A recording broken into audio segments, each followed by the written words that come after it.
She trained in the same gym as Muhammad Ali and entered Florida's Boxing Hall of Fame. But many people, even in Barbara Buttrick's home city of Hull, have never even heard of her. We sent Johnny Nelson, the former world champion boxer, to meet her.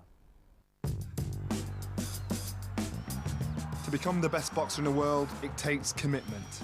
And as an undefeated champion, I know how hard it is to get to the top.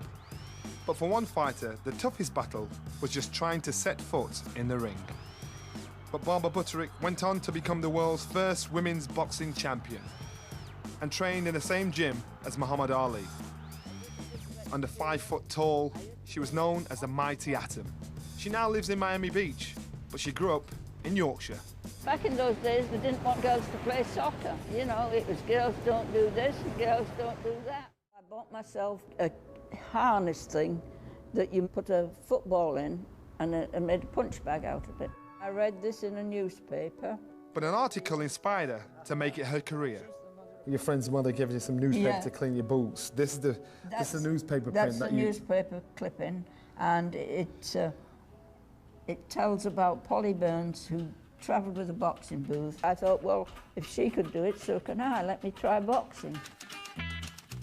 Typist by day, but boxer by night, Barbara headed to London to find a trainer and opponents.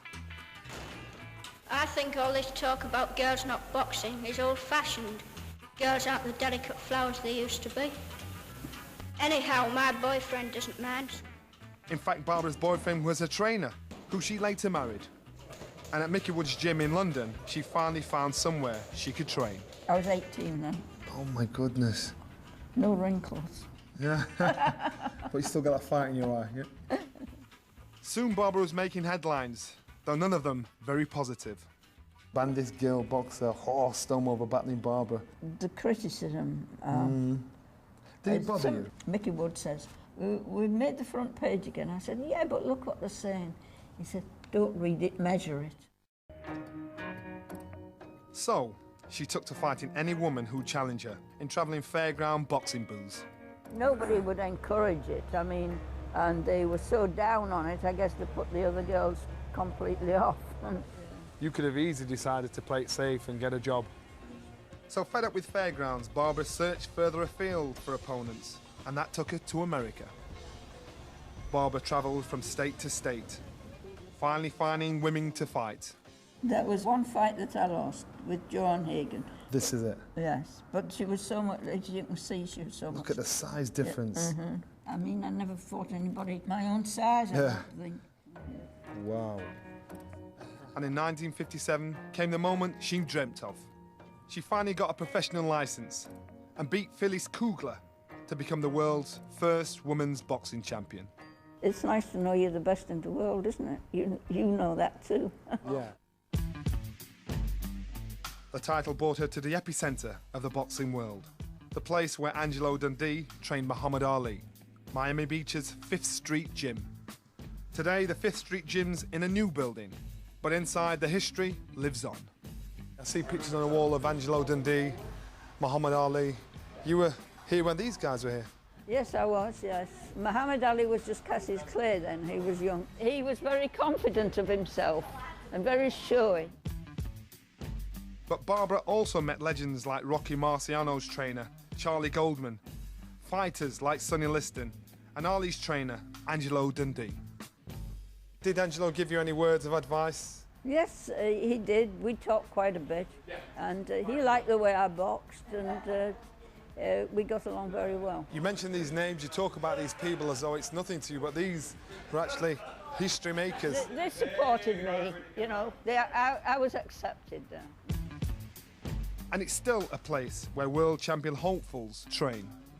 Antonio Tarver is a former light heavyweight and cruiserweight title holder and an admirer of Barbara. She made her way, she found her path, 2-time world champion. That's beautiful, and I'm glad to have met you, Barbara, and just, I can only imagine the things that she's seen, witnessing and watching the greatness. And I'm sure she probably have a few moves she can teach me right now.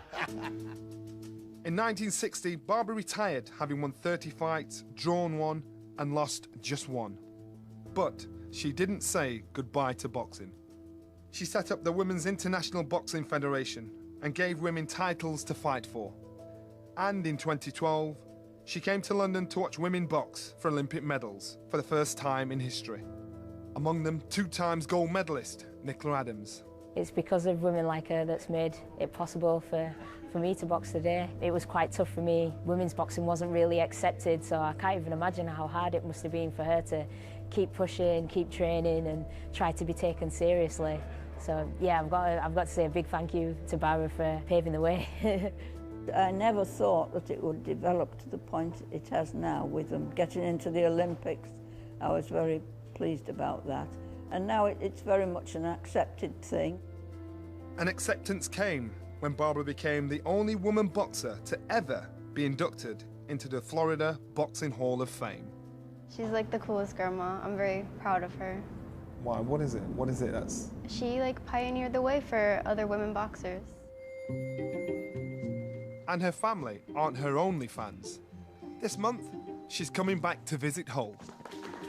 And in the gym where Olympic gold medalist Luke Campbell trained, they're just as proud of Barbara. And she's passing her knowledge onto the next generation. And who's your opponent, do you know? A tall southpaw. A tall southpaw, Yeah, well, that's all I've got. You'll have to be very cunning with that. The southpaw's this way. It's very easy to get your feet stepped on. I think it's really like courageous, brave, put herself out there knowing that there's not really anyone else and she's breaking the mould. It has equalled out now, girls and boys boxing, but sometimes you have the odd coaches or the odd people like, oh, girls don't box, but she's shown us that obviously they do, and they do well. If I was a kid today, I would be in my glory. Just pack my gym bag and walk off the same as anybody else and go in the gym and work out.